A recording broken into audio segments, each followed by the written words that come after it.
que los acusaban por el nombre, porque no debían predicar más en ese nombre, y era porque se alborotaba más la ciudad, porque estaban diciendo que Jesús, el que había crucificado un tiempo atrás, era el Cristo, era el Mesías, era el Rey, y esto era una amenaza para el emperador romano.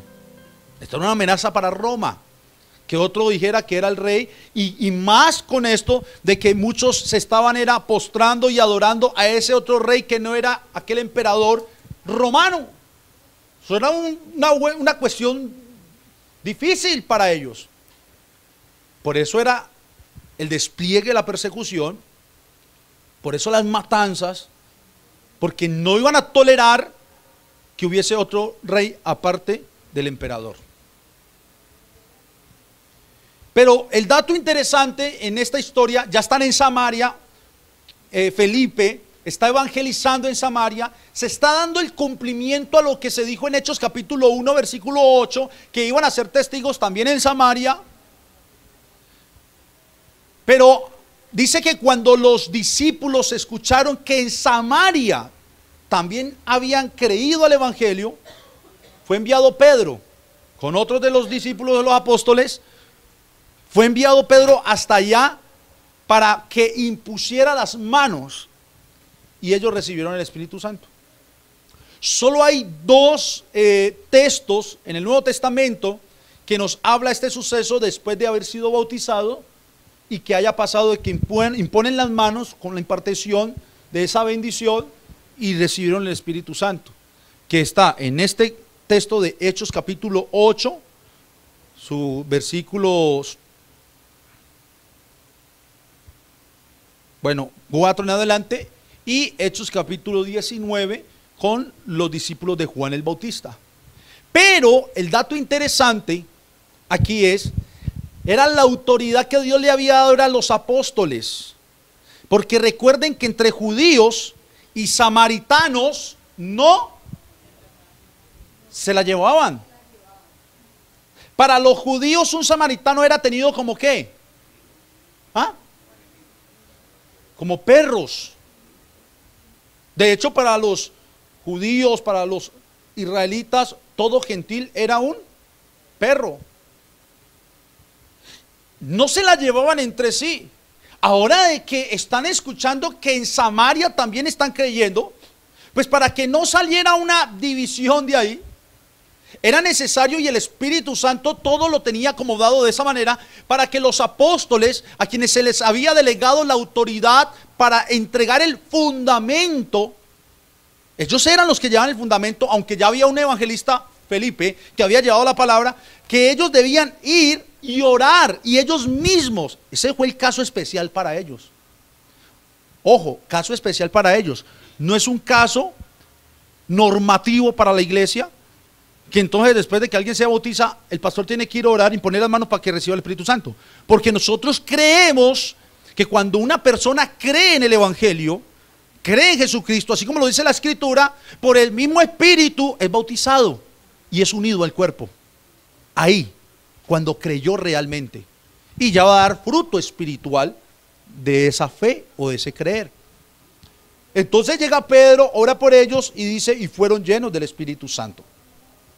O sea que en Samaria se cumplió o no se cumplió lo que se dijo en Hechos capítulo 1 versículo 8. Pero, vuélvame a poner Hechos 1:8, hermanita. ¿Qué más sigue diciendo Hechos 1:8? Jerusalén, Judea, en Samaria y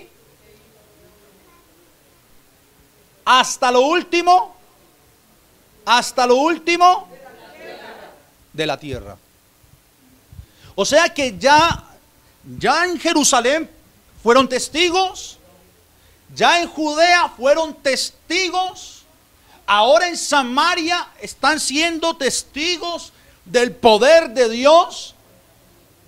Ya era necesario que se cumpliese lo dicho en Hechos 1:8 hasta lo último de la tierra.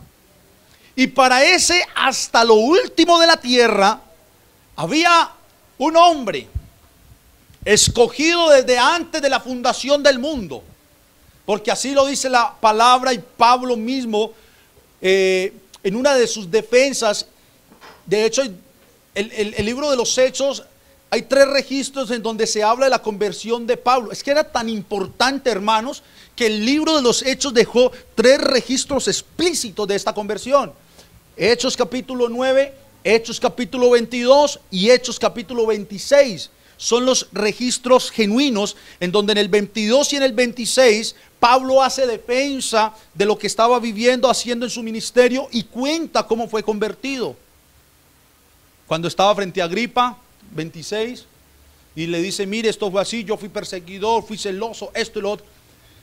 O sea, Pablo, aquel que había sido perseguidor, y en esos mismos textos dice: porque fui escogido por Dios desde el vientre de mi madre. Desde el vientre de mi madre. Y por allá el mismo Pablo más adelante, entendiendo los misterios de Dios, en Romanos capítulo 8 versículo 28 en adelante, cuando dice que los que aman a Dios todas las cosas les ayudan a bien, esto es a los que conforme a su propósito son llamados, porque a los que antes llamó, a estos también predestinó.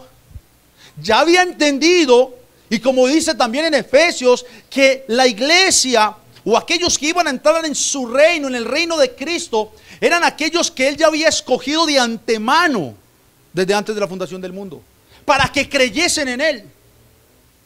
Para que creyesen en Él. Y Pablo era uno de esos. Pero van a ver ustedes algo interesante. Que Pablo no era aquel angelito,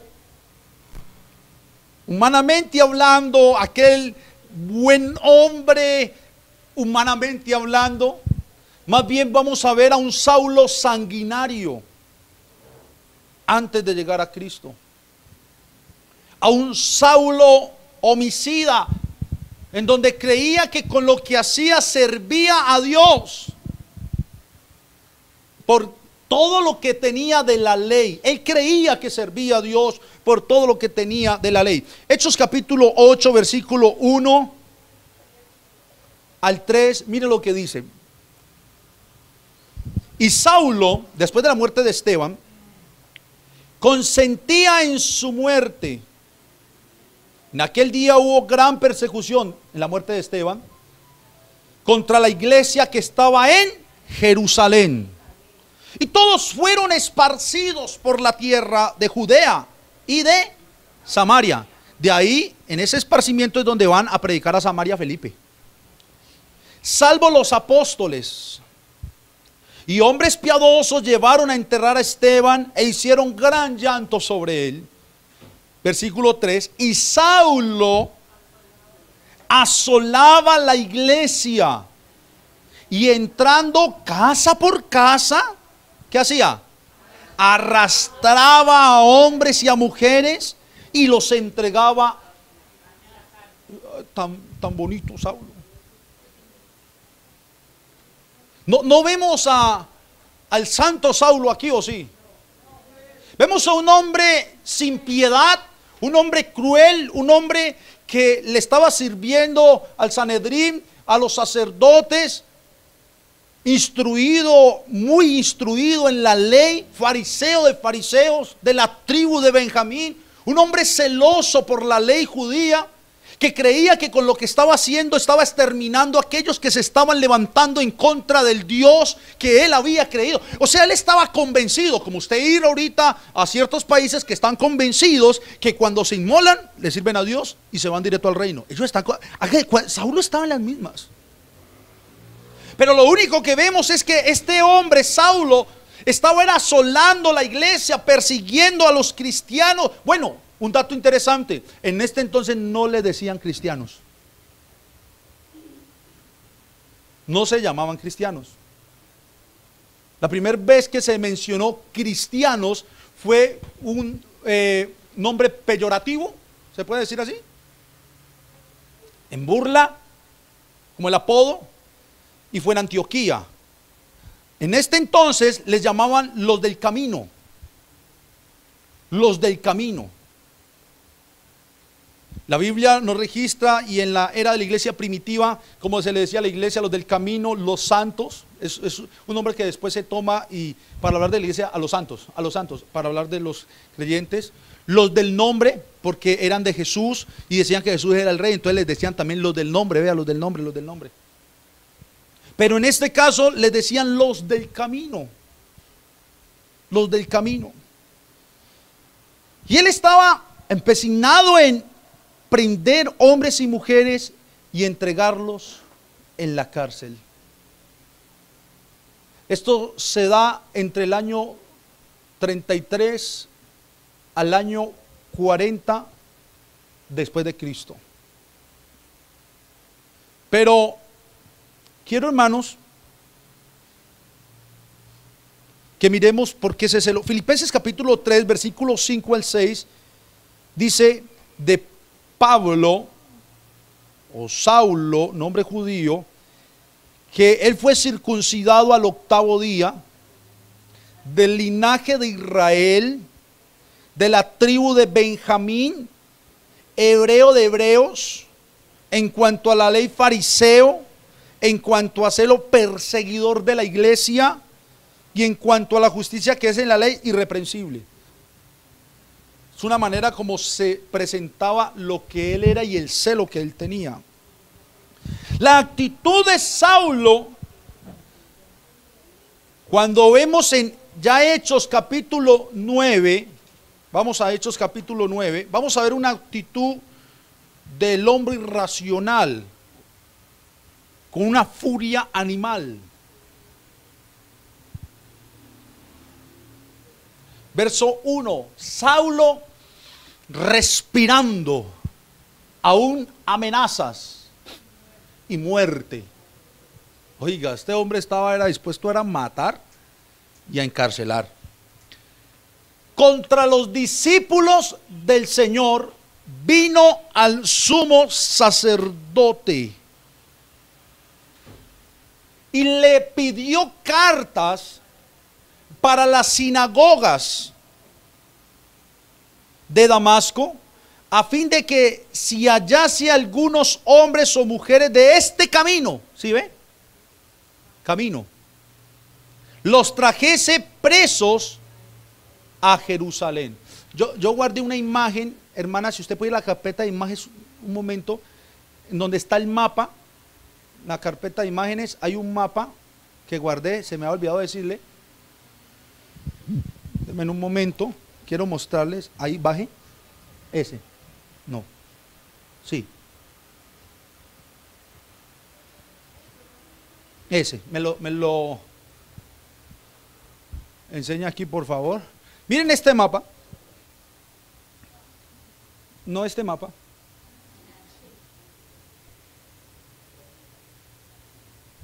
para que veamos, o se hagan la idea.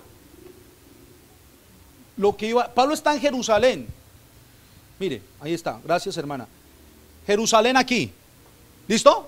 Porque es que a veces leemos Jerusalén, iba a Damasco, y ay, eso es ir al otro barrio. Jerusalén.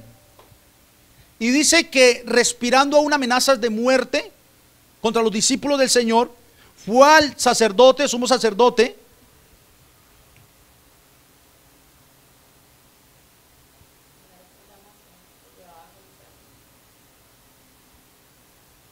vino el sumo sacerdote, quería solo corroborar si era el sumo sacerdote, pidiéndole cartas, porque ellos tenían la autoridad dada por Roma para prender a todo aquel que iba en contra de la ley y parámetros que Roma tenía en su gobierno, porque recuerden que Roma estaba gobernando en ese entonces, en el tiempo de Jesús, sobre Israel, sobre Jerusalén, sobre las provincias. Ya después veremos la caída de Roma, después la miraremos. ¿Cómo cambia todo eso? Pero él está aquí, pide cartas para ir a Damasco. Vea dónde está Damasco. Vea Gaza, Jopa, Cesarea, Damasco, Siria, Tarso. Mire dónde él era, de aquí. O sea, aquí nació. Antioquía, donde lo llamaron. Bueno, y está pequeño el mapa. Pero aquí está Israel. En este pedacito es Israel, Jerusalén. De aquí iba a ir hasta Damasco. Se dice que la distancia que hay entre Jerusalén y Damasco es aproximadamente de 300 kilómetros y que a pie duraban más o menos entre 5 a 6 días recorridos para ir de ahí hasta allá a Jerusalén. Ve a Damasco. Damasco tenía una numerosa población judía. Ese lugar tenía una numerosa población judía y se calcula que debía haber de 30 a 40 sinagogas en esa ciudad. El hecho de que ya habían creyentes indicaba la eficacia del evangelio. Recuerden cuando ellos fueron esparcidos por Samaria, por Judea, diferentes regiones, se estaba predicando el evangelio en estos diferentes lugares en donde iba a llegar la persecución. O sea que si había entre 30 y 40 sinagogas, al comienzo, un dato interesante también para que lo tengan presente, al comienzo creían muchos que estos del camino eran judíos rebeldizados, que habían adoptado una nueva enseñanza, una nueva ola de doctrina. Todavía no estaban tan separados lo que era el judío mesiánico de lo que después llamarían el cristiano. Lo veían como, o lo metían en un mismo grupo, y así lo veían allá en Damasco. Y Saulo, sabiendo que en Damasco había muchos de estos rebeldes para ellos, que estaban creyendo en esta doctrina, ya había escuchado a Esteban su repertorio, se estaban dando cuenta de que estos hombres como Esteban estaban dispuestos a morir, a dar su vida por este Jesús que estaban anunciando ellos, a dar su vida por ese que murió en una cruz de madera. Para ellos Jesús no era nadie, sino solamente uno más, un rebelde más que se creyó profeta. Hermanos, estudiando algo, y quiero leérselos, me parece importantísimo, me encontré con esta perla de un hombre llamado Plinio. Quiero hacer un paréntesis ahí, porque, y yo me estoy gozando en esta enseñanza, porque siempre he querido entender de una mejor manera lo que pasó en el principio de la era apostólica de la iglesia primitiva. Nosotros estamos acostumbrados, llegamos a una iglesia, ¿no? Mire pues, llegamos a una iglesia, se llama la iglesia tal, contento, aplaudimos, creímos en el mensaje, gloria a Dios, nos bautizamos y listo. Y hay gente que defiende a capa y espada el nombre de la iglesia, y es que es mi iglesia y esa es la única, y esto y pam, pim, pam. Y a veces carecen de historia. Y hay un dicho, creo que es filosófico, ¿sí? El que no conoce su historia está condenado a repetirla. Entonces, cuando tú comienzas a encontrar estos tesoros de historia, wow, tú te asombras. Y no se me van a dormir, porque a veces en la historia nos dormimos, pero nos asombramos. ¿Cómo les parece que un hombre llamado Plinio, dentro del ejército y ejecutadores de Roma, y estos son escritos externos, y entonces no va a decir, pero eso no fue inspirado, son escritos externos de Roma, de su gente y lo que vivieron en la época y el tiempo de la iglesia primitiva?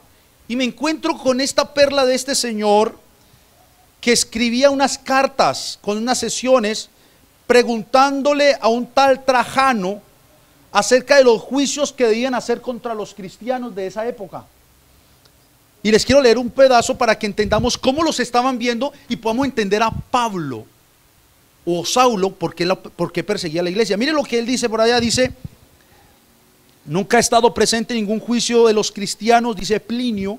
Eso es un texto externo. Esto puede indicar que procesos anteriores habían tenido lugar en que Plinio no tenía conocimiento de ningún edicto existente bajo Trajano para el enjuiciamiento de los cristianos. Y habían 3 preguntas principales que Plinio le hacía a Trajano. Y le decía, primero, ¿Alguna distinción puede ser hecha por la edad de los cristianos? ¿Los más jóvenes pueden ser tratados de forma diferente a las personas maduras? ¿Negar ser cristiano significa que el acusado es perdonado? ¿Es el nombre del cristianismo en sí suficiente para condenar al acusado o se trata de los crímenes asociados con ser un cristiano?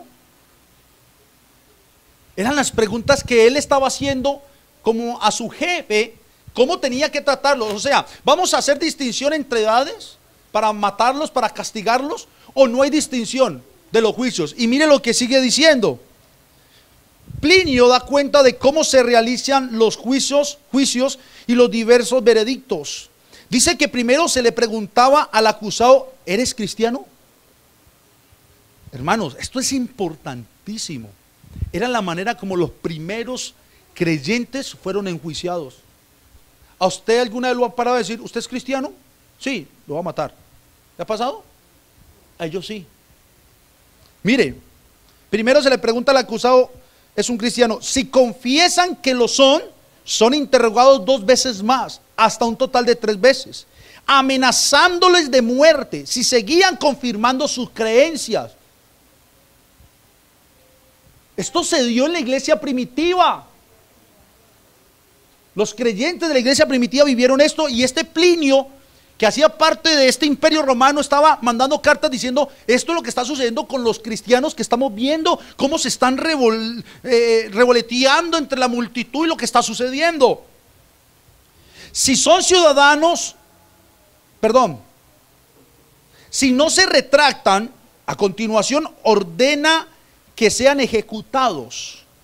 O si son ciudadanos romanos, como el caso de Saulo, Pablo, y aquí ya se entiende por qué no lo pudieron matar. ¿A dónde mandaron a Pablo para enjuiciarlo?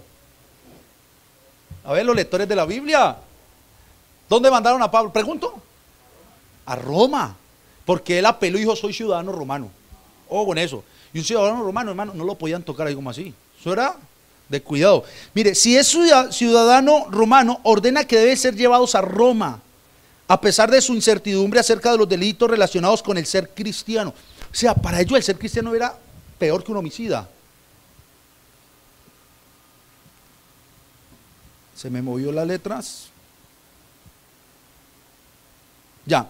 Plinio dice que no tiene ninguna duda de que cualquiera que sea la naturaleza de su credo, al menos su obstinación inflexible y desobediencia, merece castigo. Él decía, ellos merecen ser castigados. Esto demuestra que para las autoridades romanas, los cristianos estaban siendo hostiles al gobierno y estaban desafiando abiertamente a un magistrado que les pedía abandonar un culto no deseado. Porque ellos decían, no hagan más culto a su Dios.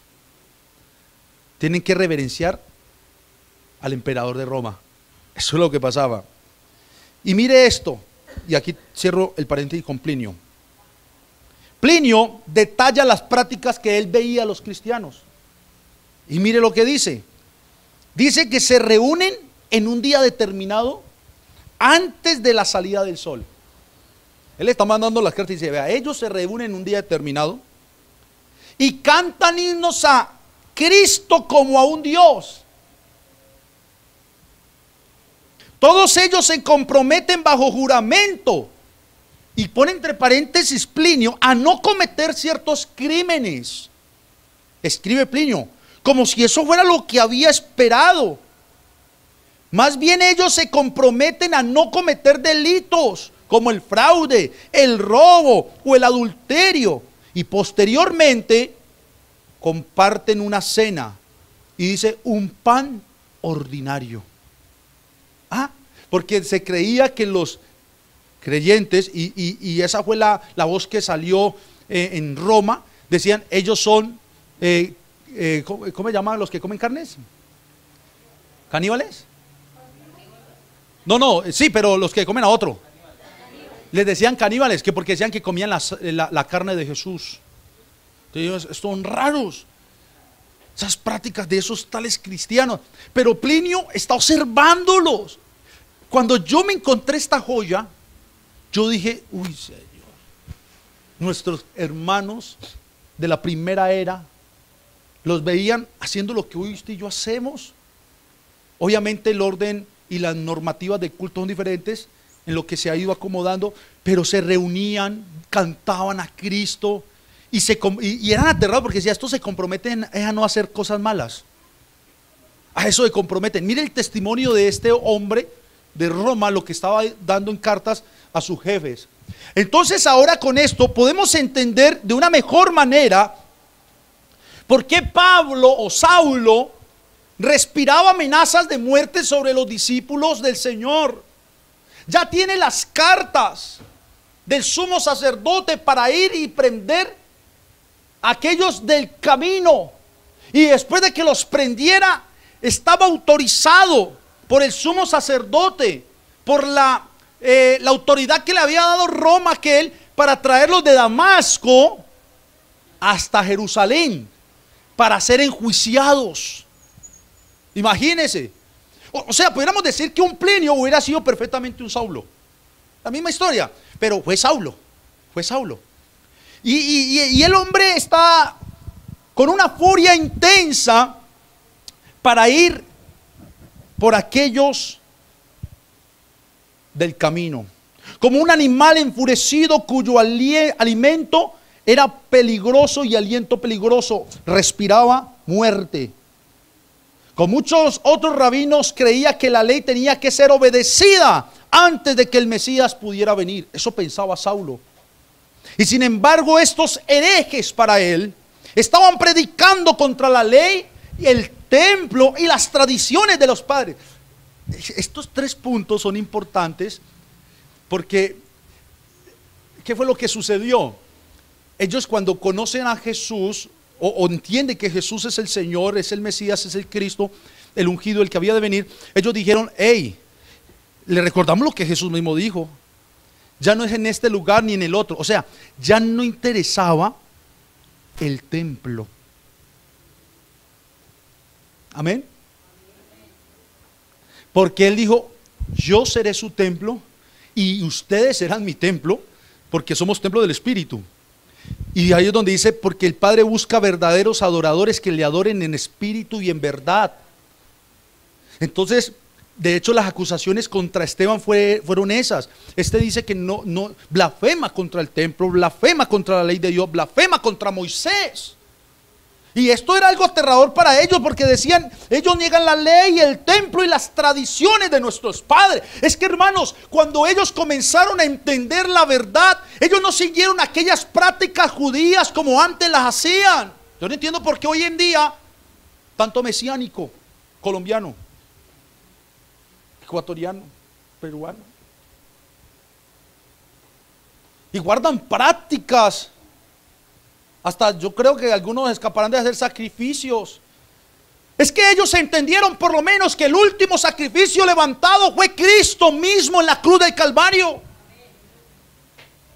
Ellos entendieron que ya no había más altares, hermanos. Y la gente emocionada hoy en día, venga al altar. Y este es el altar. Hermanos, este no es el altar. Esto es una plataforma en donde se para un hombre a predicar la palabra. El altar es Jesucristo mismo. Y por eso dice la palabra que Jesucristo fue el último altar levantado. Lo que se hacía en un altar no era cantar precisamente, ni mucho menos irse de rodillas a llorar. Lo que se hacía en un altar eran sacrificios. Sangre se derramaba. Pero hoy en día tenemos tanta cosa que se ha metido que hay que depurarla. Estos cristianos o los del camino habían entendido esto. Tradiciones de los padres, días de fiesta. Y esta es dura. Ellos habían entendido que el día de reposo era Cristo mismo, el verdadero reposo. Y Jesús lo dijo en muchas ocasiones. Claro, ahora los ven otros hombres desafiando las tradiciones de los padres, desafiando la ley judía, desafiando lo que en el templo se hacía. ¿Qué van a hacer? Vamos a perseguirlos, vamos a matarlos. Estos están alborotando el pueblo. ¿Cómo así? Eso es lo que está pasando con Pablo, airado, enfurecido, listo para asesinar, para hacer cosas que realmente ante los ojos de Dios no iban a estar bien hechas. Saulo entonces asolaba la iglesia de Judea. Recibió esta autoridad de los sacerdotes para ir a Damasco. Pero quiero citar algo que dijo Charles Spurgeon en un momento, abro comillas. Dijo: Pablo fue un gran hombre, y no tengo dudas de que camino a Damasco iba como si fuera en la cresta de una ola. ¿Saben quién es Charles Spurgeon? Le llamaron en su tiempo, entre 1800 a 1900, el príncipe de los predicadores. Pero unos pocos segundos bastaron, dijo este hombre, para alterar al hombre a la furia. Cuán rápido Dios lo derribó.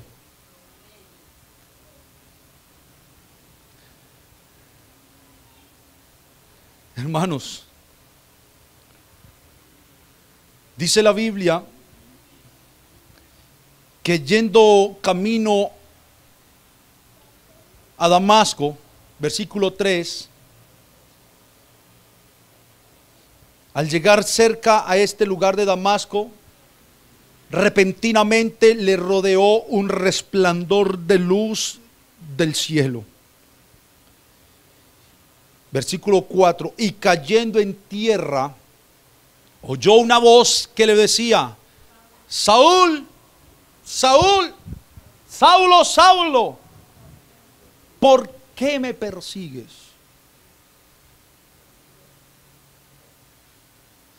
Y aquí, hermanos,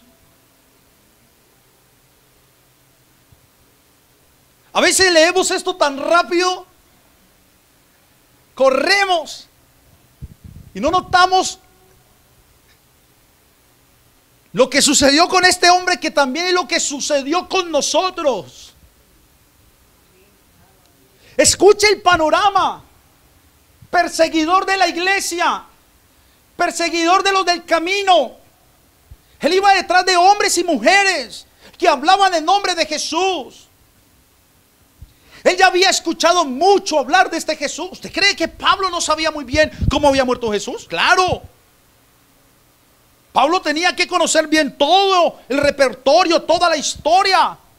Ahora está dispuesto a llevarlos y encarcelarlos, enjuiciarlos, castigarlos. Pero oyendo a Damasco, apareció el gran resplandor de luz. Y a esto yo le llamo: Dios vino al encuentro con Saulo.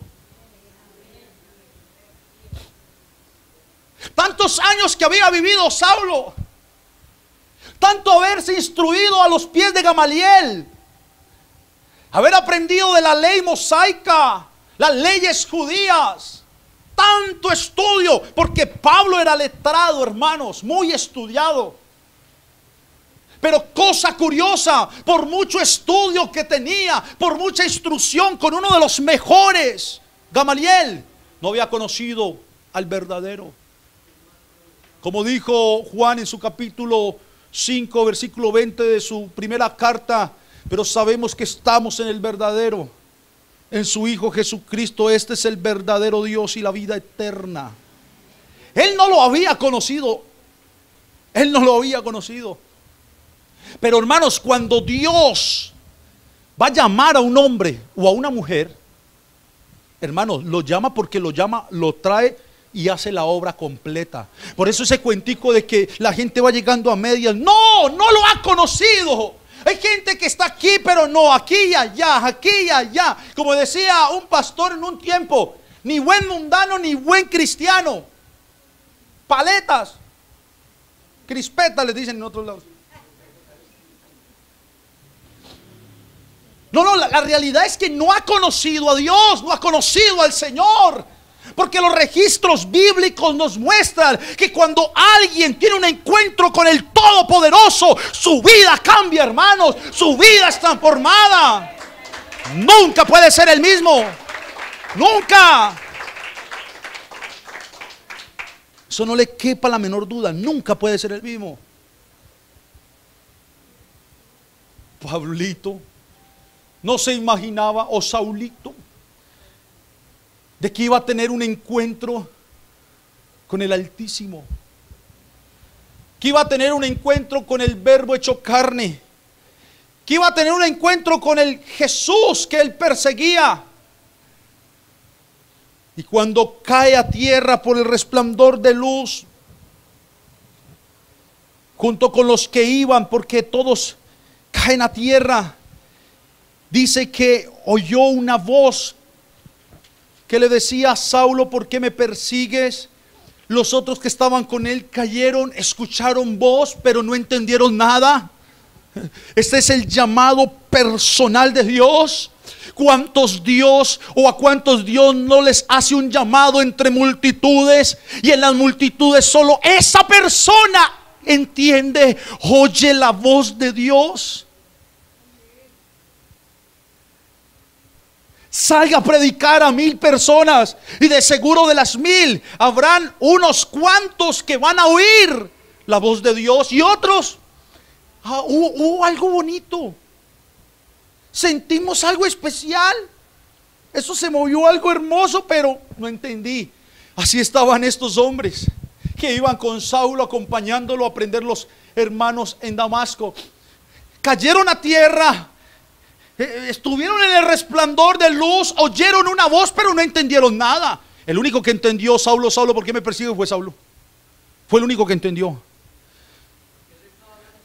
Y Saulo inmediatamente le dice: ¿quién eres, Señor? En otras traducciones dice: ¿quién eres, maestro? ¿Quién eres, maestro? O sea, él reconoció la jerarquía. Todavía no reconoció quién era, pero reconoció la jerarquía de la voz que le hablaba. ¿Quién eres, Señor? Y la voz le dice: yo soy. Y qué buena introducción al nombre, yo soy, porque el único que se puede atribuir el yo soy es el YHWH, yo soy el eterno, el que fue revelado en Éxodo capítulo 3 versículo 14 a Moisés. Yo soy el que soy, Dios es el único que puede dar ese atributo. Yo soy Jesús, a quien tú persigues. Saulo, dura cosa te es dar coces contra el aguijón. Aquí Saulo está teniendo un encuentro face to face, cara a cara con Dios. El Señor le está, y mire lo interesante, Saulo estaba persiguiendo era hombres y mujeres. Pero hermano, es que el que persigue a la iglesia persigue a Jesús. El que se mete con la iglesia se mete con Jesús. Usted no se preocupe cuando alguien se meta con usted. Realmente usted y yo tenemos quien respalda nuestra vida. Y hermanos, si así nos pasara algo, no importa, Él sigue siendo nuestro respaldo en todo tiempo. El Señor sale en defensa de los suyos. Le dice: Saulo, estás equivocado lo que estás haciendo. Me estás persiguiendo a mí. Yo creo que Saulo quedó en un momento perplejo, escuchando la voz. ¿Cómo así? Si yo estoy detrás de hombres y mujeres. ¿Cómo así? Si yo no creo lo de la tal. Y yo creo, hermanos, que en ese momento tuvo que pensar en lo que decían todos estos hombres desde el Hechos capítulo 2 acerca de que este Jesús había resucitado. Yo no creía, ellos dijeron: eso hicieron trampa, se robaron el cuerpo, se lo llevaron. Ahora está escuchando la voz no de un hombre común, sino del maestro, de aquel que lo tumbó, lo derriba. Es que, hermanos, otra cosa, cuando Dios viene al encuentro de nosotros, no hay hombre o mujer que se quede de pie, todos tienen que ir a tierra. Humillaos. Y así está Saulo, humillado. El prepotente, el perseguidor, el sanguinario, el que venía, como dijo Spurgeon, en la ola, en la cresta de la ola, ahora está tirado en tierra. Humillado. Y ya va a pasar algo para que se arrepienta. Porque ahí Dios hizo la obra completa. ¡Pra! Lo humillo, le hablo, me encuentro con él y le produzco arrepentimiento. Soy Jesús a quien tú persigues. Dura cosa te es dar coces contra el aguijón. ¿Sabe qué es dar coces contra un aguijón? ¿Ah? ¿Alguno de ustedes es capaz de tener una puntilla con la punta hacia acá y darle patadas a la puntilla así, puntapié? Se chuza, duele. Y lo que Jesús le está diciendo a Saulo es, eso es lo que estás haciendo, mijo. Estás dando puntapié contra el aguijón y el aguijón te está chuzando.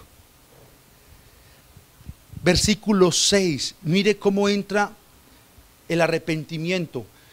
Ojo, quien produce el arrepentimiento es el mismo Señor.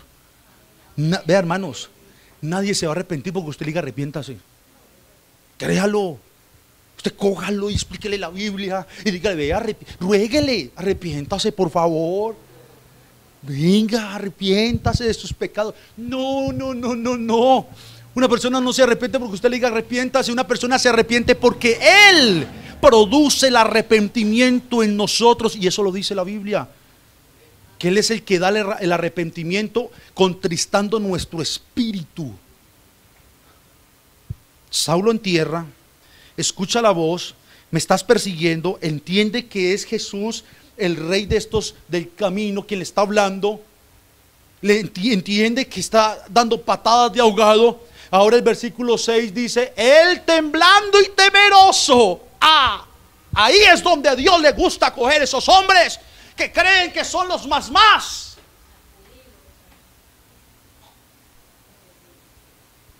Hay hombres y mujeres que creen que su corazón no entra a Dios. No, hermanos. Cuando Dios decida, lo trae. Puede ser muy duro, puede ser un sicario, puede ser un hombre blasfemo, puede ser una mujer del mundo, lo que sea, pero Dios lo trae.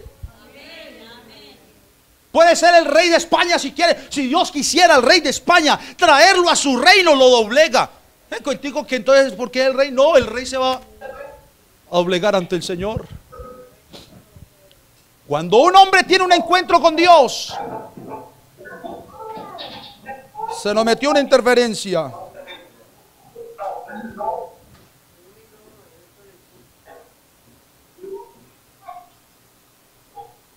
Cuando un hombre tiene un encuentro con Dios, viene la humillación, es humillado. Por eso la Biblia dice, y David dijo, al corazón contrito y humillado Dios no despreciará jamás.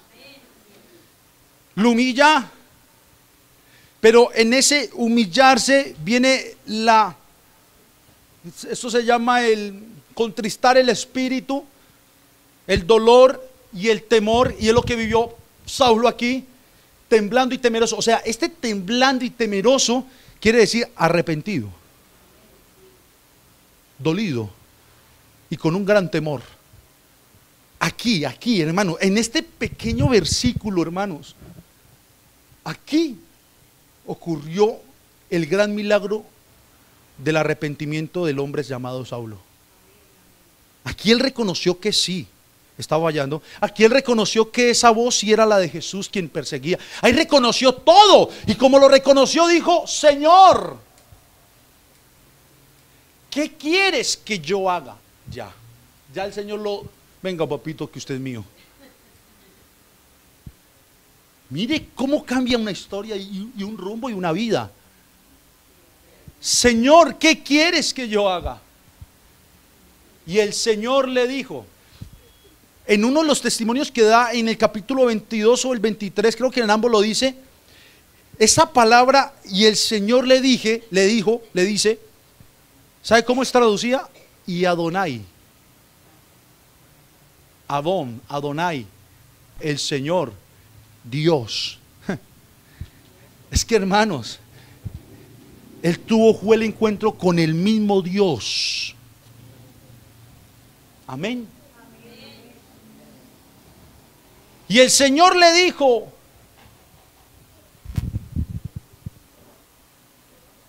levántate, entra en la ciudad y se te dirá lo que debes hacer. Y los hombres que iban con Saulo se pararon atónitos, oyendo a la verdad la voz, mas sin ver a nadie. Entonces Saulo se levantó de tierra y, abriendo los ojos, no veía a nadie. Así que llevándole por la mano, le metieron en Damasco. Él estaba cerca de Damasco cuando sucede esto, dentro de Damasco, donde estuvo 3 días sin ver y no comió ni bebió. O sea, estuvo en ayuno. Pero venga, le digo algo. ¿Sabe por qué ayuno? Este ayuno era un ayuno de arrepentimiento. Un ayuno de arrepentimiento. Esos 3 días de Saulo tuvieron que haber sido de desgarre del alma, ¿yo? Hoy en día el evangelio lo tomamos tan deportivo, ¿cierto? Hoy en día venimos a un servicio, escuchamos la palabra, nos gozamos, qué bonito, sentimos que Dios nos habla, pero no hay una actitud como esta. Es más, sale a veces uno de la puerta, del umbral de esa puerta, y ya, sigamos en la vida, muy bonito y todo, pero qué bonito fuera que cuando uno llegara a un recinto como este, escucháramos la palabra, nos compungiéramos de corazón, saliéramos de este lugar a seguir meditando en lo que Dios nos habló, a seguir meditando en lo que Dios nos dijo y hacer lo que Él nos mandó a hacer. Usted ve a Pablo aquí o a Saulo desobedeciendo lo que dijo: levántese mi hijo y váyase a tal lugar, obedeciendo. Y después de eso, ¿cómo lo vemos? Ayunando, orando. 3 días no comió ni bebió. Había entonces en Damasco otro discípulo de esos que él iba a aprender, llamado Ananías. Nuestro hermano Ananías en Damasco. Nuestro hermano Ananías estaba tranquilo allá en su casita, hermano Henry, relajado el hombre, y no se imaginaba la que iba a pasar. Se pone a orar Ananías también, como buen creyente. Dijo: voy a orar. Y se pone a orar Ananías. Y en oración vio la visión del Señor, que lo llama y le dice: Ananías. Oiga, bien interesante. Y Dios llama a la gente por su nombre. No es que la Biblia dice: mis ovejas oyen mi voz y me siguen, y yo las conozco y las llamo por su nombre. Ananías. Y Ananías: heme aquí, Señor, mande mi Dios, mande, aquí estoy. Y el Señor le dice: levántate, te tengo una misión, Ananías. Ve a la calle que se llama derecha y busca en casa de Judas a uno llamado Saulo. Oiga, hermano, qué sincronización la de Dios, qué perfección en su llamado. Por eso, cuando realmente nosotros llegamos a la iglesia de Cristo, no al rótulo, a la iglesia de Cristo, eso fue algo sincronizado en su llamado. Nada fue por casualidad, no. Dios tenía todo ordenado y preparado. Mire Dios cómo se encarga de los pequeños detalles. Hermano Henry, usted está aquí, fue porque Dios lo tenía ordenado. Hermana Ana, Dios lo tenía ordenado. Cada detalle, Él ya sabía lo que ibas a hacer allá, Él ya sabe lo que va a pasar. Y cada uno de nosotros de la misma manera. El Señor viene de llamar a Saulo. Y qué tremendo, porque no van a pensar que es que estaba solo concentrado con Saulo y toda la humanidad sin ser atendida. Al mismo tiempo atendía a toda la humanidad. Ahí no nos dice, quién sabe, es Pedro orando y el Señor consolándolo. ¿Qué vamos a saber? Pero va donde Ananías le dice: mi hijo, usted es un buen creyente, le tengo una misión, váyase para ese lugar, porque allá en la casa hay un hombre llamado Saulo. Él ora. Saulo de Tarso, porque aquí él ora. Dígame, ¿qué pensó Ananías? Ananías primero dijo: heme aquí, Señor, mande, diga lo que quiera. Y después dijo: uy, espere un momento. ¿Por qué? Perseguido. Pero venga, hermanos, ¿están cansados? Mire, Mire esto. Dios sincroniza todo. Pero ahorita miren la sincronización de Ananías con Dios. ¿Cómo Dios les hablaba tan directo? ¿A ti Dios te ha hablado directo estos días? Y ojo, en este entonces no estaba la Biblia. Ojo, la Biblia no estaba escrita, ¿o sí? Estos eran los hechos que después iban a registrar, y Lucas los registró muy bien. Pero usted y yo ya tenemos la Biblia registrada, la palabra revelada de Dios, la mente de Dios escrita en este precioso libro. Y yo le voy a decir, no espere que en la mañana el Señor le llame Jesús, Jesús. O Lorena, levántate a orar. Porque a veces pensamos que así es ahora, ¿no? Solo basta con que usted venga y escuche la palabra. La palabra. ¿Qué más palabra que lo que Dios siempre nos está hablando? Aquí Dios te está hablando. Aquí Dios te está hablando a tu vida y a tu corazón. ¿Sabe cuál es el problema? Que a veces queremos las cosas tan audibles para creer. Dios le dice al hombre: arrepiéntase de su pecado y vuelva hacia mí. Lo dice la Biblia. Esto no fue una revelación que me llegó aquí. Lo dice la Escritura. Y por más que uno se lo diga al hombre, mire, esto, el hombre quiere escuchar que Dios a las 2 de la mañana le diga: apártate de tu pecado. O una voz tronante: soy Dios, te estoy llamando. No, escucha el llamado de Dios aquí en la palabra, en la Escritura. Para todo, hermanos, para la misma misión que tienes que hacer. A veces claudicamos tanto en pensamientos para ver cuál es la voluntad de Dios. Hay gente que está orando en este momento pensando: voy a pedirle al Señor cuál es su voluntad en esto. Y Dios de hace rato mostrándole la voluntad de Él. Yo digo que hay cosas por las cuales ni se debe orar, porque ya están escritas. Las respuestas ya están aquí. Y se lo dejo a cada uno para que piense qué es lo que está orando tanto para hacer algo. Porque creo que Dios ya tiene la respuesta en la palabra. Y aquí está su voluntad. Ananías entonces, versículo 12, el Señor le dice: este ora y ha visto en visión a un varón llamado Ananías. Dios, mientras oraba, Saulo le puso en su visión a Ananías y le dice: entra y le impone las manos encima para que recobre la vista. Esa fue la misión: vaya, ore por él para que él recobre la vista. Verso 13. Entonces Ananías respondió: Señor, he oído de muchos acerca de este hombre. ¿Cuántos males ha hecho a tus santos en Jerusalén? Y aún aquí tiene autoridad, la carta, de los principales sacerdotes.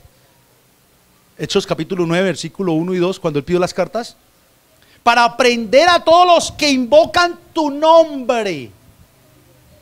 Todos los que invocan tu nombre. Y el Señor le dijo: ve, porque instrumento escogido me es este, para llevar mi nombre. Ay, hermanos. ¿Ah? ¿Por qué no le dijo a Ananías: usted va a ser el instrumento? ¿Por qué no era Ananías? No pelee con Dios cuando Dios lo ponga en algo. Haga lo que Dios le ponga a hacer y ya. Hay gente que pelea: yo quiero hacer eso. No, haga lo que Dios le... Primero, créale a Él, arrepiéntase, obedézcale. Y en el servicio que hablábamos, haga lo que Dios le mande a hacer. Obedézcale en eso. Instrumento me es escogido este, para llevar mi nombre en presencia de los gentiles y de reyes y de los hijos de Israel, porque yo le mostraré cuánto le es necesario padecer por mi nombre. En otras palabras, no le va a ser tan fácil la situación. Vasija me es escogido este. Yo una vez prediqué vasijas escogidas. Y resulta que el alfarero, después de que termina las vasijas, las pone en una vitrina. Pero de todas las vasijas, son de él, le gusta cómo quedaron, están listas para la venta. Él escoge una de esas vasijas para un uso diferente. Las vasijas se hacen para usos honrosos y deshonrosos. Y en el tiempo de Israel eran usos para el agua, de misericordia junto al camino, para que tomaran agua, las que estaban en las casas cuando llegaba la visita, pero también vasijas de barro para echar los desechos. Pero cuando se escogía el alfarero una vasija que él decía, esta es especial para mí, ¿sabe qué hacía el alfarero? Le ponía el nombre de él, el del alfarero. Era su sello. Y aquí el Señor le está diciendo a Ananías, este me va a ser un instrumento que escogí para que lleve mi nombre a todas partes. Porque, hey Ananías, en otras palabras, yo dije en Hechos capítulo 1:8, si no te diste cuenta, Ananías, que me iban a ser testigos también hasta lo último de la tierra. Y este va a ser quien va a llevar el evangelio para que hasta lo último de la tierra llegue mi palabra, llegue mi nombre. Fue entonces Ananías y entró en la casa y poniendo sobre él las manos dijo, hermano Saulo. Ya lo trató, fue como hermano. Hermano, eso no es tan fácil.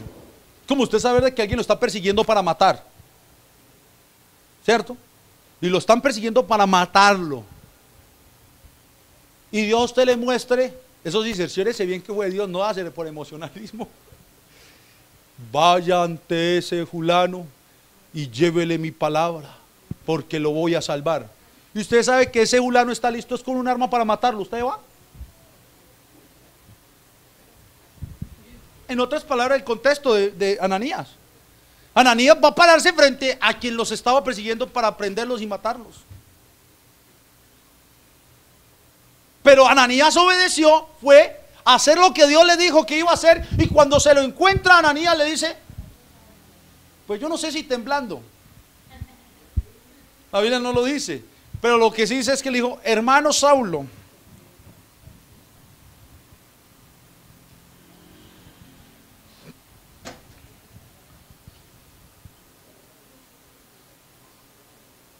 el Señor Jesús que se te apareció en el camino, y vea, el Señor le reveló el secretico, para que Ananías le diga esto, porque Jesús le dijo, yo en el camino hice esto, lo otro, vaya tranquilo. El Señor Jesús que se te apareció en el camino por donde venías, me ha enviado para que recibas la vista y seas lleno del Espíritu Santo.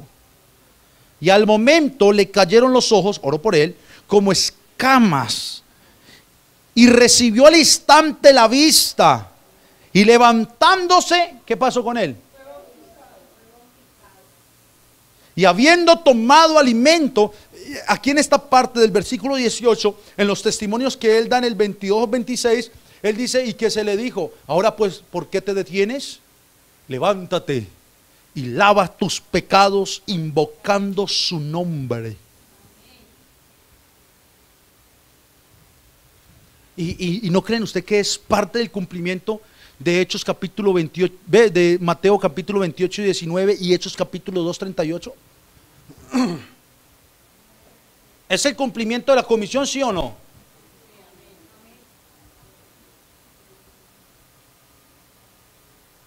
¿Quién no ha sido bautizado en el nombre de Jesucristo? De los que están aquí. ¿No ha sido bautizada? No han sido bautizados. Mire tan sencillo esto. Y esto es bravo. Si estas personas que hoy están levantando su mano y entendiendo, reconociendo esto, vienen en humillación a Dios, ¿qué tienen que hacer?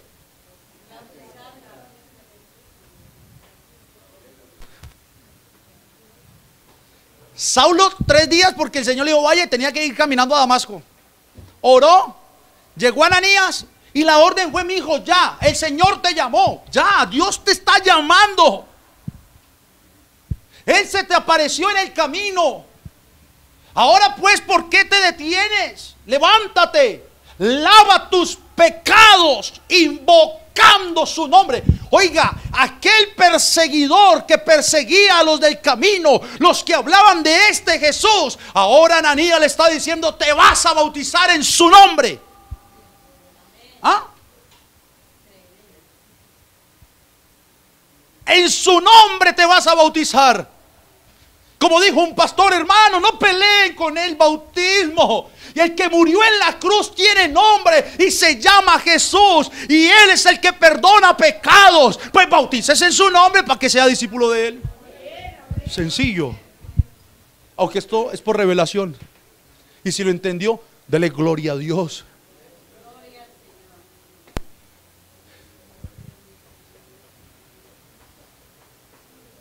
Versículo 19. Y habiendo tomado alimento, recobró fuerzas. Y estuvo Saulo por algunos días con los discípulos que estaban en Damasco. El versículo 20 da un salto en donde dice, y enseguida predicaba Cristo en las sinagogas. ¿Cuáles sinagogas? Las que estaban en Damasco, diciendo que este era el Hijo de Dios. Y todos los que estaban atónitos decían, ¿no es este el que asolaba en Jerusalén a los que invocaban este nombre? Y a eso vino acá para llevarlos presos ante los principales sacerdotes. La gente quedó, ¿qué pasó aquí? Pero espere que le voy a dar un dato interesante. Saulo recibe su formación directamente del Espíritu. Y estudiando a los profetas que él tenía, los rollos y libros, porque hay un texto por allá que dice que cuando él tuvo el encuentro con el Señor, después de que se caen de sus ojos como escamas y recobra la vista, que él no visitó a apóstol ninguno, ni discípulo alguno, durante unos años. Y después ya volvió a Jerusalén para hablar con los discípulos y se encontró a Jacobo. Pero el texto aquí lo muestra rapidísimo, como si ya fuera hoy y mañana. Él se preparó, hermanos. Por eso es necesaria la formación. Por eso es necesario que el creyente, cuando llega a los pies del Señor, se fundamente para también servirle al Señor como es. Uno lee esto así rapidito, pero 1, 2, 3 años, 4 años. Otros dicen que 14 años duró formándose en el desierto. Pero mire, después la gente, cuando ya estaba predicando en las sinagogas y hablando de Cristo, la gente quedó aterrada, confundida, decía el uno al otro, venga, y este señor no era el que los perseguía, este señor no era el que los llevaba presos, ¿cómo es que ahora nos está hablando en nombre de Cristo? Yo creo que más de uno pensó, es trampa. A mí esto se me asemejaba cuando lo leía como al tiempo que hubo fuerte de la guerra aquí en Colombia. Aunque todavía esto está bien bravo, pero habían dos grupos, no menciono nombres, que se peleaban muy fuertemente, ¿cierto? ¿Y qué pasaba en los pueblos? Eso era un lío. Llegaba un grupo y le decía, ¿ustedes con ellos? Venga para acá, ¿cierto? Y si se posesionaba un grupo, pues la gente llena de miedo, callada, estaban ahí. Y se iba de grupo, llegaba otro y habían las matanzas más bravas. ¿Y cuántos de esos no se infiltraban para hacerles decir a estos de qué grupo eran? Para matarlos. De alguna manera lo que estaban pensando muchos. Saulo, el perseguidor, ahora nos está hablando de Cristo. Yo creo que muchos dirían, este lo que quiere es matarnos, trampa. Es un espía secreto de allá del Sanedrín, nos quiere hacer daño. Pero no, hermanos, dice que él se esforzaba y confundía a los judíos que moraban en Damasco, demostrando que Jesús era verdaderamente el Cristo. Quiero dejar ahí, hermanos, póngase de pie.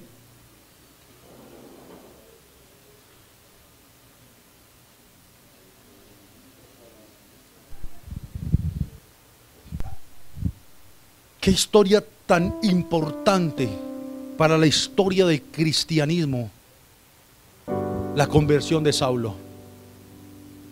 Qué historia tan fascinante de cómo Dios trata con un hombre que lo único que hacía era ir en contra del Señor. Y qué ejemplo de transformación, de nuevo nacimiento, de santificación que Dios le da a este hombre. Yo no vuelvo a ver a Pablo persiguiendo a la iglesia, porque ya después lo dije, Pablo, porque se fue a hacer el trabajo a los gentiles y lo podían conocer mejor con ese nombre romano. Pablo, Pablo, Pablo. Yo no veo a Pablo después pecando. Yo no veo a Pablo después negando a Jesús. Yo lo único que veo es a un Pablo que tuvo que decir: el Señor me escogió desde el vientre de mi madre, me llamó y me salvó. Veo a un Pablo predicando el evangelio a tiempo y fuera de tiempo. Veo a un Pablo entregando sus días, sus años, su aliento, sus fuerzas a solo predicar a Cristo, el Rey de los judíos. Veo un Pablo que había aprendido a hacer tiendas, carpas, casas en la época, y que con eso que hacía se iba de región en región y obtenía el sustento diario, pero seguía predicando a Cristo. Veo un Pablo, hermanos, dispuesto a morir por este Jesús. A un Pablo dispuesto a dar su vida por el Señor. A un Pablo que sabía que sus propios amigos, compañeros, familiares se le iban a venir en contra, porque ahora era del camino, porque ahora era bautizado en el nombre del que él perseguía. No se le hace similar, porque yo veo un Pablo aquí, pero aquí veo un grupo de hombres y mujeres que, como Pablo, tuvieron su encuentro con Dios. Y yo quiero que usted, hermano, cierre sus ojos y medite en esto, porque esto lo que hace es hacernos recordar aquel día de ese encuentro poderoso con Dios. Recuerde cómo Dios llamó tu alma, tu vida, tu corazón, cómo Dios te hizo ese llamado especial, donde se te apareció Dios. Y no te hablo con un esplendor de luz, no te estoy hablando con una voz desde el cielo. Donde Dios se te apareció cuando un predicador te predicó el evangelio, el mensaje de verdad, el genuino evangelio del Señor.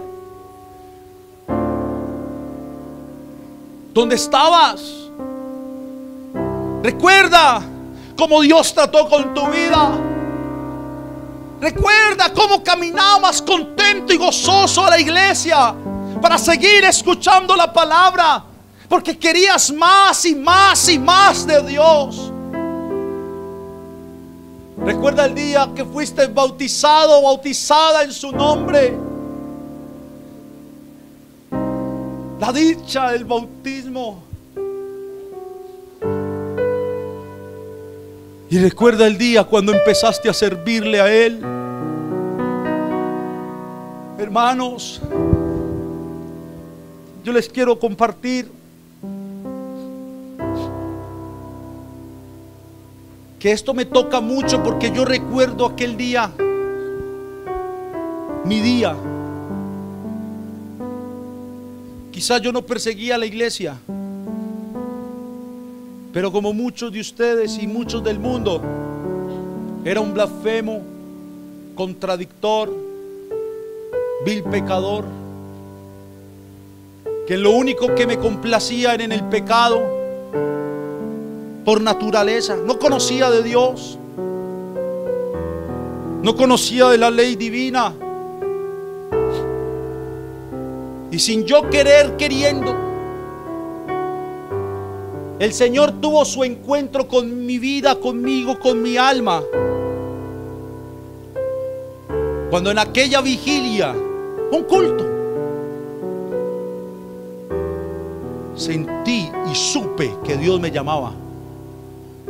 Y solo bastó una palabra de aquel, no ni el predicador, de aquel hombre que estaba dirigiendo, que luego se iba a convertir en mi amigo, que decía: hoy es el día de salvación, decía él. Hoy Jesús puede perdonar tus pecados y salvarte, decía ese muchacho. Y yo sentado escuchando, recuerdo que yo dije: si eso es verdad lo que ese muchacho dice, yo le dije así a Dios: aquí está mi vida, perdóname, sálvame. Recuerdo que cuando terminó el mensaje, yo caí de rodillas. El José David orgulloso, el José David mundano, el que esa noche se iba era para tremenda rumba. Y Dios dijo: no era Damasco, era la rumba para donde iba. Y Dios dijo: no es la rumba, es la iglesia. Hermanos, yo estaba listo, perchadito, una caneca de aguardiente lista. Con un tío le dije: listo, nos vamos. Y se me apareció a través de una tía: Dios, vamos para un culto. Y yo: oigan a mi tía. Y mi mamá: mi hijo, ahí está mi mamá, vaya al culto, mi hijo, vaya, eso le va a servir.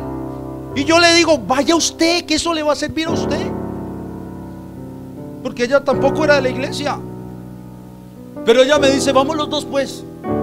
Hermanos, Dios, porque yo estaba era para lo mío. Y le dije: listo. Y le dije a mi tío: cambio de planes. ¿Cómo así? Sí, nos vamos, pero a una vigilia. Y mi tío me copiaba en ese entonces todo lo que yo le dijera, y era mi tío. Y nos fuimos para la vigilia. Y a las 6 de la mañana terminé de rodillas, postrado en tierra, llorando sin saber por qué lloraba, diciéndole a Dios: aquí está mi vida, cámbiame, yo no quiero ser el mismo. Yo no sé cuántos de ustedes les pasó, les pasa, que quieren cambiar. Hermanos, hay algo raro con la ducha.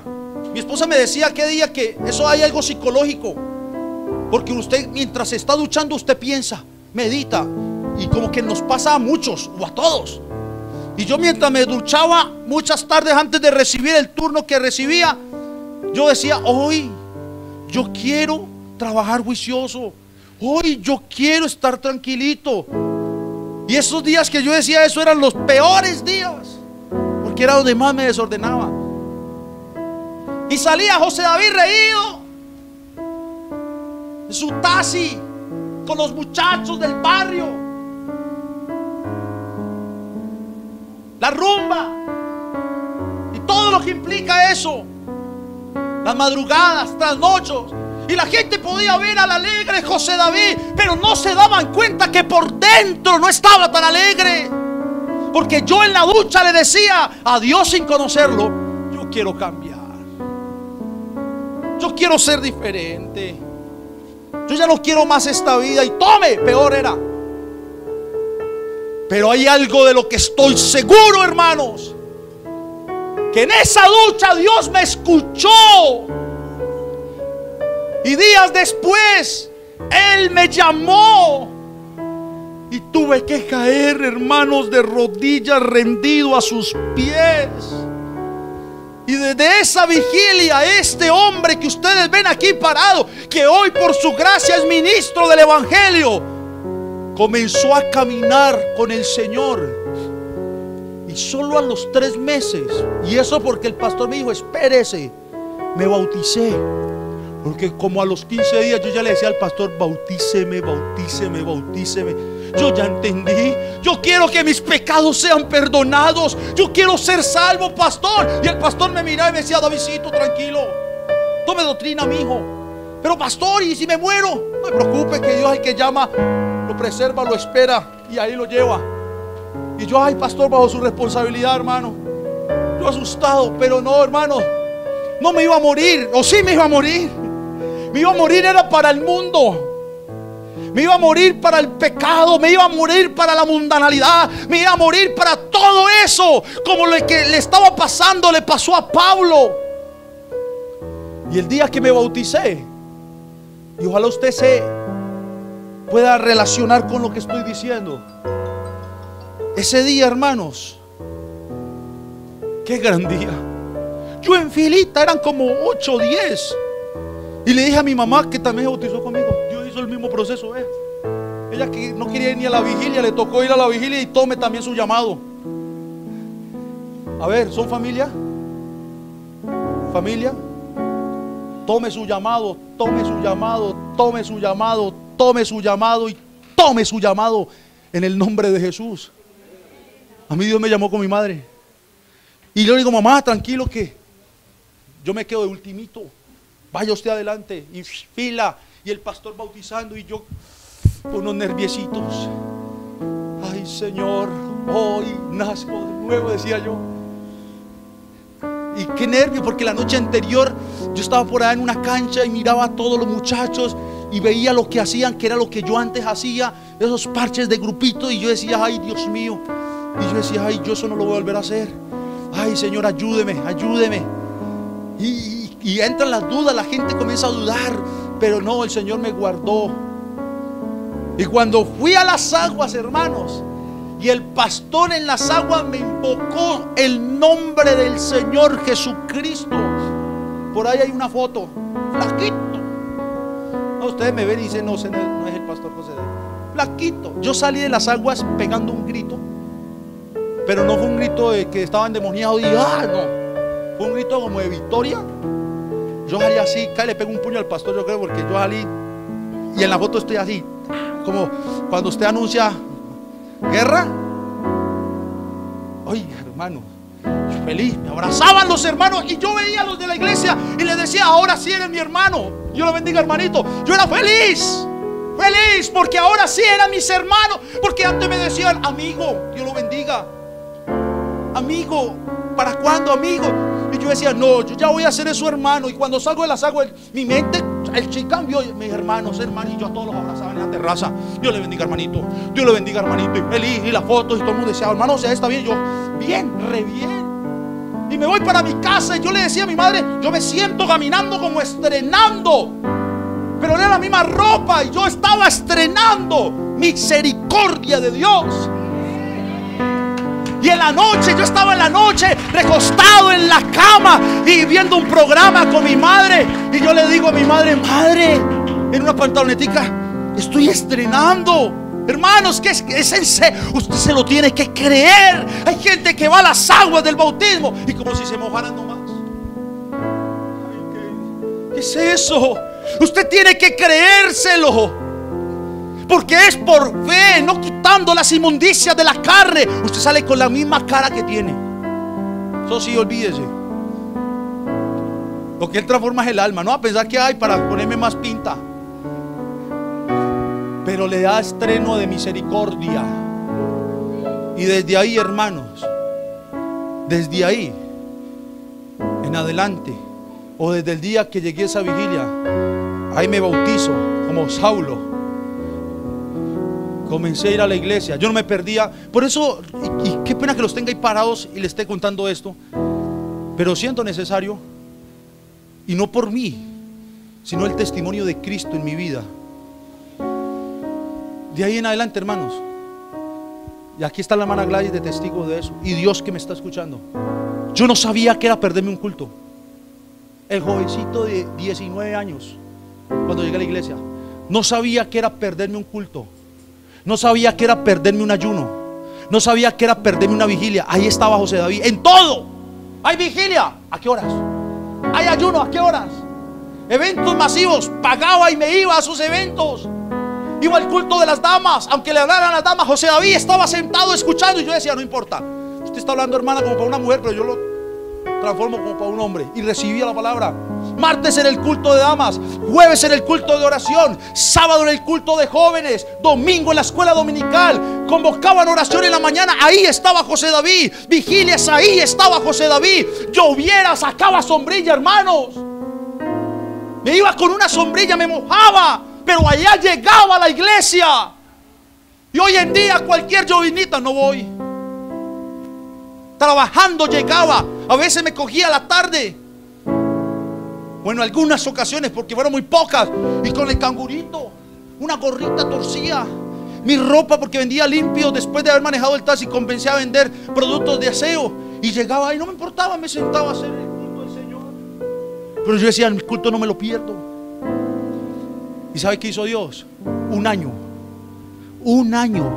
me estuvo preparando, formando.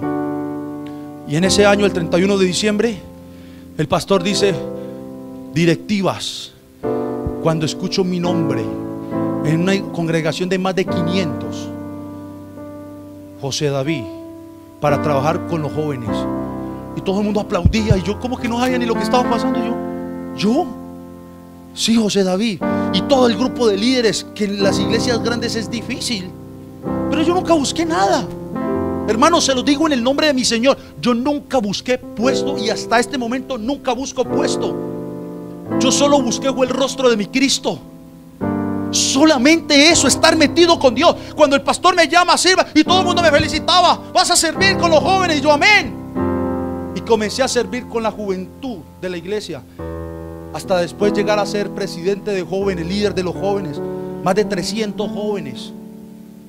Y ya después el Señor dice: ahora sí, mijo, usted también es una vasija escogida. Se me va para el ministerio. Y aquí estamos, hermanos.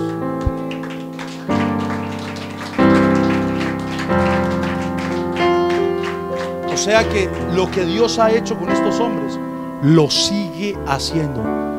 Y les dejo este dato: no sé qué es apartarme de Dios, ni a diestra ni a siniestra.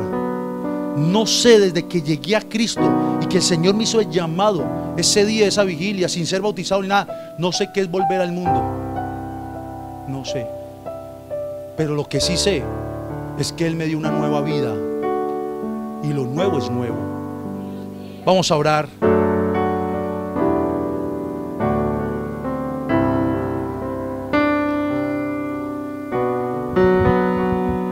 Cada quien sabe cómo vive con Dios.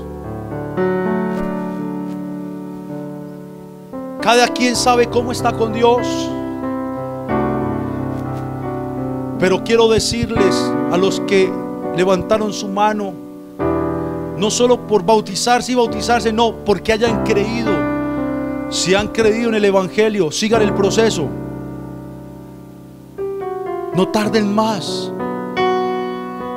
Bautícese en el nombre de Jesucristo para el perdón de sus pecados, para que reciban el don del Espíritu Santo, que es la salvación, y para que les sirva a Dios, porque Dios los está llamando a que les sirvan.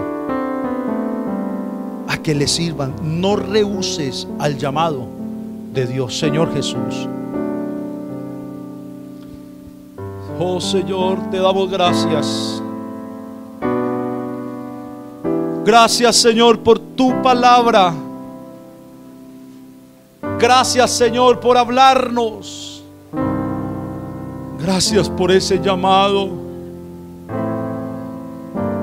Así como a Saulo lo llamaste, Señor, en medio de la historia de la iglesia primitiva, para ser un instrumento tuyo de llevar el Evangelio a las gentes. Señor, yo te pido que nos uses a todos en el llamado que nos has dado, para ser instrumentos de tu gracia, instrumentos tuyos, Señor, para llevar el Evangelio a toda criatura, para ser discípulos, para vivir contigo como tú mandas. Padre, por el querer como el hacer, que la unción de tu Espíritu Santo pudra todo yugo de maldad, Señor, y que todo obstáculo que se les presente sea quitado, Señor, para que puedan pasarlo. Ayúdales, Señor. Ayúdales a tomar decisiones. Convénceles y que tu palabra, Señor, quede guardada en sus corazones. Salva, salva. Te pido y te ruego por esta familia, Señor, que hoy nos visita. Tú eres el único que conoce sus vidas, su historia. Tú sabes, Señor, por lo que cada uno de ellos ha pasado, lo que han vivido, sus alegrías, pero también sus tristezas, sus angustias, sus temores. Todo lo conoces. Pero, Señor, si tú los has traído en esta mañana aquí, yo creo, Señor, que ellos también fueron llamados y escogidos desde antes de la fundación del mundo para que crean a tu evangelio. Y te ruego